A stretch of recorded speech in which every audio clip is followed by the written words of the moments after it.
Welcome back sa ating panibagong video, and today, ang ituturo ko sa inyo ay ang kantang Randomantics by James Reid. So sa kantang to, medyo marami tayong chords na gagamitin, pero ituturo ko sa inyo kung paano yung paglipat ng kada chords natin para mas madali natin matutunan. So before tayo mag-start, ang bilang ng string natin ay 6, 5, 4, 3, 2, 1. Umpisan na natin sa intro. Yung unang chords natin ay F. Pero hindi na natin gagawin yung ganito na F, yung bar chords. Gagawin na lang natin yung simpleng F. So, yung simpleng F, ito ay sa 4th string, 3rd string to, and 2nd string to. Ang next chords natin ay E minor. So, E minor, dalawang daliri lang yan. Ganito lang siya. Ito ay sa 4th string or 5th string, tapos ito ay sa 4th string. Okay? Tapos, ang next chords naman natin ay D minor. So, yung D minor natin, ito ay sa 3rd string, 2nd string to, and 1st string to. Okay? At ang last chords natin para sa intro is C. So, yung C natin, parang F kanina, itataas nyo lang tong dalawang daliri nyo dito. So, ito ay sa 5th string na ngayon, 4th string to, and 2nd string pa rin to. Okay? So, yun lamang yung ating mga chords para sa intro. So, yung strumming pattern naman natin dito ay down, down, up, up, down, down, down, up. Gagamitin na rin natin to sa buong kanta. Okay? So, tara, practicein muna natin yung intro ng mabilis. 1, 2,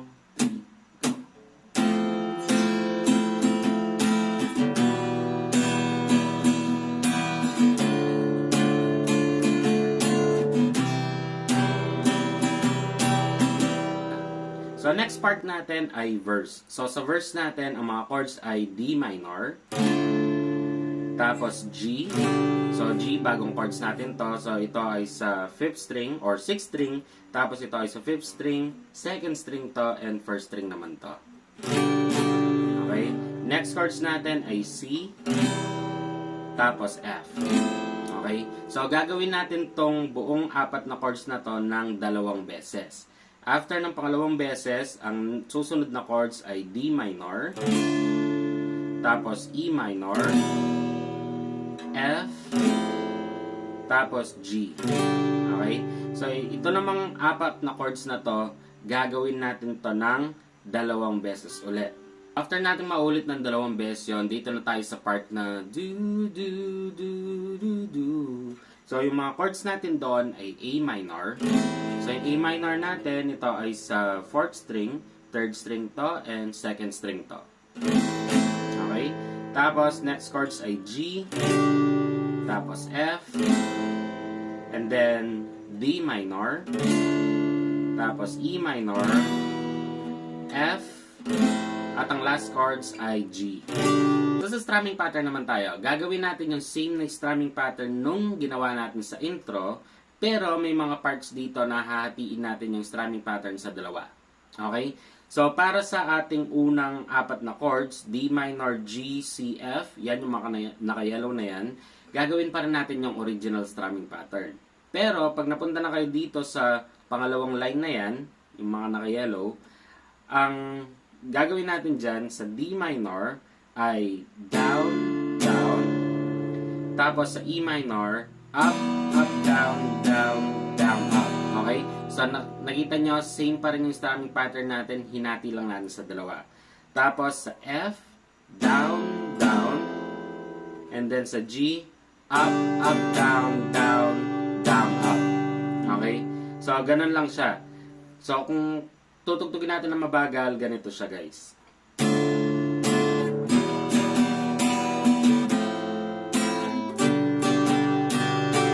Okay, so diba madali lang siya. And then dito sa susunod na mga chords natin, sa A minor, down, down, tapos sa G, up, up, down, down, down, up. Tapos kukumpletuhin natin sa F, down, down, up, up, down, down, down, up. Okay? Tapos dito sa last na apat na chords, D minor, down, down. Tapos E minor, up, up, down, down, down, up.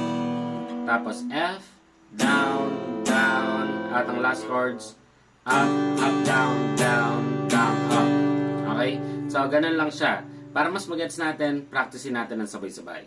1, 2, 3, go.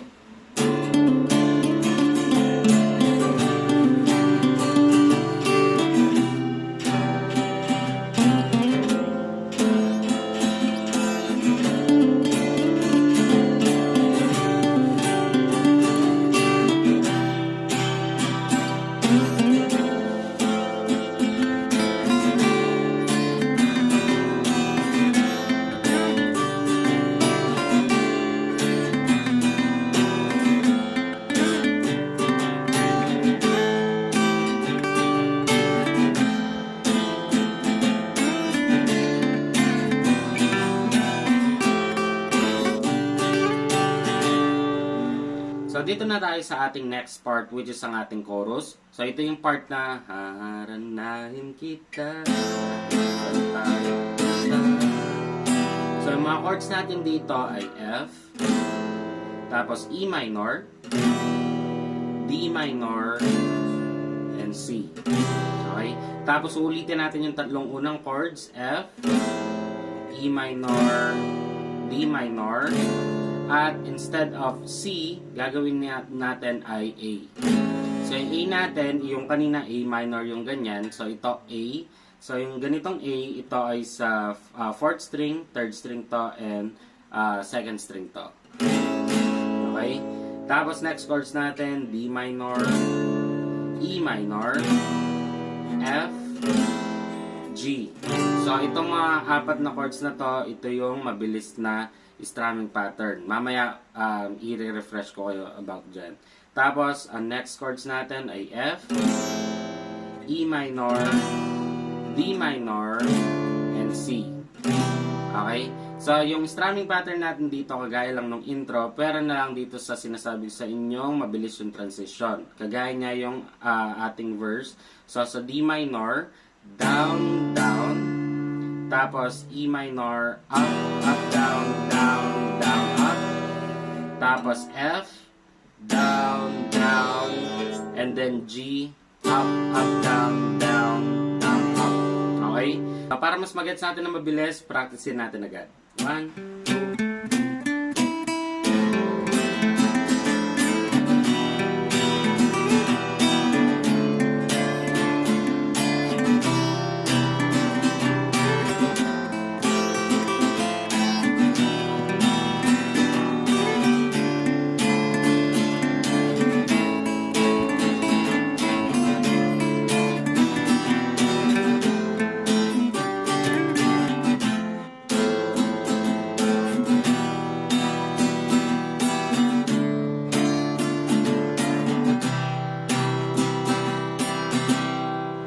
So, pagtapos ng ating chorus, babalik siya ng ating verse, tapos chorus ulit.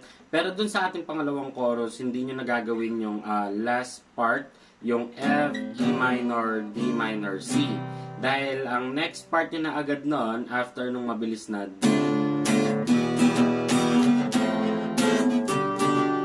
So, after neto, mag-bridge na siya. So, yung bridge natin, ito yung part na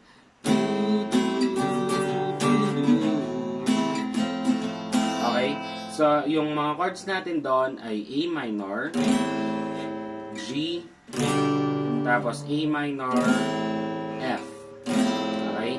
Tapos, next chords natin, D minor, E minor, F, then G. Okay? So, yung strumming pattern natin dito, kagaya nung ating sa verse.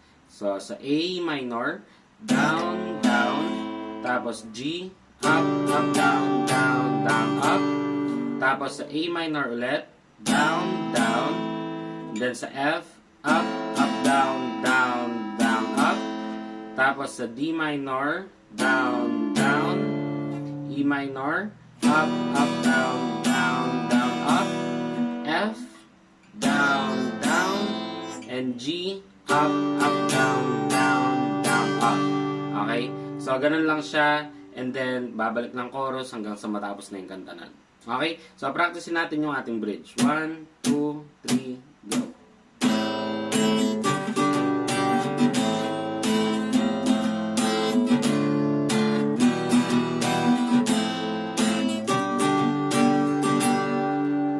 So, di ba kahit na medyo marami yung ating chord pattern is madali pa rin siyang tugtugin.